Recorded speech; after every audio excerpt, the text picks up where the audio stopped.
Right right Sarath గారు అన్ని రాజకీయ పక్షాలు ఈ చర్చ గతం నుంచి జరుగుతుంది. సౌత్ కి అన్యాయం జరగవచ్చు ఈసారి గనక జనాభా లెక్కల ప్రాతిపదికన తాజాగా నిర్వహించే జనాభా లెక్కల ప్రాతిపదికన గనక డీలిమిటేషన్ చేస్తాయనేటటువంటి చర్చ. కానీ ఏ ఒక్క రాజకీయ పక్షం కూడా ఈ తరహాలో చేయండి ఇప్పుడు న్యాయం జరుగుతుంది, ఈ తరహాలో చేస్తే ఇలా బాగుంటుందని ఎవరు చెప్పట్లేదు. ఎందుకంటే కాంగ్రెస్ పార్టీకి గనక సౌత్ కారణం చూపిస్తే నార్త్ లో ఓట్లు పోతాయనేటటువంటి భయం ఉండొచ్చు, ఇంకో పార్టీ ఇంకో రకంగా ఉండొచ్చు. ఏంటి అసలు ఎందుకు ఎవరు కూడా సూచించలేకపోతున్నారు ఈ తరహాలో చేస్తే బాగుంటుంది అనేటటువంటి సలహా ఎందుకు ఎవరు ఇవ్వలేకపోతున్నారు అనుకోవాలి? ఒక్క నిమిషం అండి. ఫస్ట్ ఆఫ్ ఆల్ అభివృద్ధికి డీలిమిటేషన్ కు ముడిపెట్టాలి సార్. అభివృద్ధికి సంబంధించిన నిధుల డిస్ట్రిబ్యూషన్ అనేది ఒక డిఫరెంట్ ప్యాటర్న్ యాక్సెప్ట్ చేయాలి. అంటే నేను చెప్తున్న నా ఓన్ అనుభవంలో కేసీ పంత్ గారు ఫైనాన్స్ కమిషన్ చైర్మన్ ఉండే, తర్వాత ఎన్కేపీ సాల్వే ఉండే. వాళ్ళిద్దరు ఎన్టీఆర్ టైం లోపల ఇక్కడికి మన రాష్ట్రానికి పర్యటనకు వచ్చినప్పుడు ఎన్టీఆర్ పదే మా 2 రూపాయల కిలో బియ్యానికి కేంద్రం నుంచి మద్దతు అవసరము, పేదవాడికి పట్టెడు అన్నం పెట్టడానికి చేస్తున్న ఈ కార్యక్రమానికి కేంద్ర ప్రభుత్వం మద్దతు ఇవ్వకపోవడం వల్ల మేము దీన్ని అమలు చేయలేకపోతున్నామని పదే చెప్పేవాడు.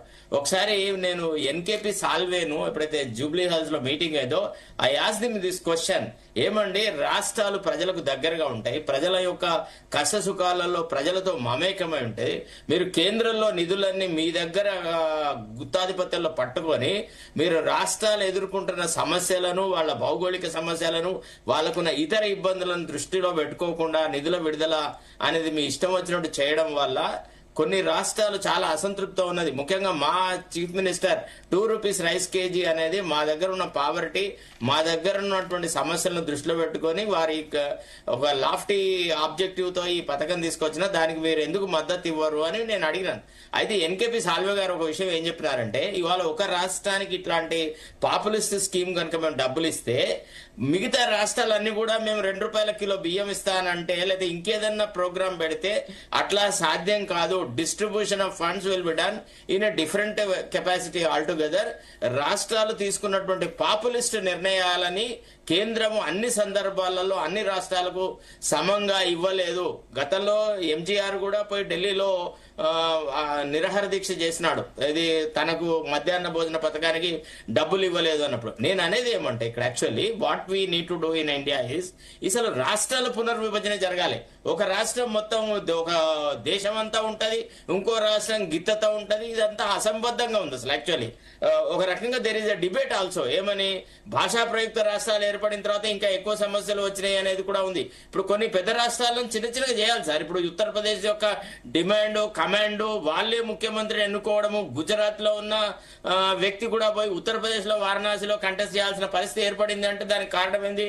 కొన్ని రాష్ట్రాలు చాలా పెద్దగా ఉండి ఎక్కువ మంది పార్లమెంట్ సభ్యులు ఉండడం వల్ల వాళ్ళ రాష్ట్రానికి గల్లా పెట్టి డబ్బులు తీసుకొని పోతా ఉన్నారు. కాబట్టి ఇంకో రకం కూడా అభివృద్ధిని గురించి ఆలోచిస్తే ఇప్పుడు ఇంకోటి ఏంటంటే చరణ్ గారు ఆలోచించాలి. నిన్న కాక మొన్న జరిగిన అసెంబ్లీ సమావేశాల్లో రాజగోపాల్ రెడ్డి ఏమన్నాడు? అభివృద్ధి అంతా ఓన్లీ మదిరలో జరుగుతుంది, కొడంగల్లో జరుగుతుంది, ఇంకో చోట జరుగుతుంది, మంత్రుల ప్రాతినిధ్యం ఉన్న చోట జరుగుతుంది, మా నియోజకవర్గాలకు చిల్లి పైసా రావట్లేదు అన్నాడు. నిన్న కాక మొన్న పోచారం శ్రీనివాసరెడ్డి ఏం మాట్లాడినాడండి? ఆయనైతే మొన్ననే పార్టీలోకి మారినాడు కదా. ఆయన శాసనసభ మాజీ స్పీకరు, చాలా సీనియర్ పొలిటీషియన్. నేను మాట్లాడితే నాకు మంత్రులు ఎవడు పట్టించుకోవట్లేదు, ముఖ్యమంత్రితో మాట్లాడడానికి ప్రయత్నం చేసినా రావట్లేదు, మా ప్రాజెక్టులకు చారాన రావట్లేదు అన్నారు. ఇవాళ బిల్లులు రాకుండా కాంట్రాక్టర్లు ఉన్నారు. సో అభివృద్ధి విషయంలో ముఖ్యమంత్రి తన రాష్ట్రంలో ఏమి విధానం అవలంబిస్తాడు అనే దానికి ఒక మోడల్ గా ఉండాలి. ఉంటే అప్పుడు నువ్వు కేంద్రంలో డిమాండ్ చేస్తే అర్థం ఉన్నది. ఇక్కడ బీజేపీ వాళ్ళు అనట్లేదా నువ్వు మమ్మల్ని అసలు పట్టించుకునే నాదుడే లేడు అని?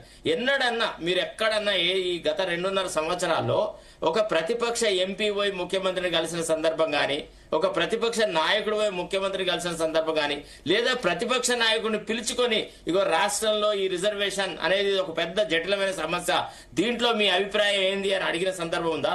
లేదా నీటి వనరుల డిస్ట్రిబ్యూషన్లు కానీ, ప్రాజెక్ట్ ఎగ్జిక్యూషన్లు కానీ ఎక్కడ?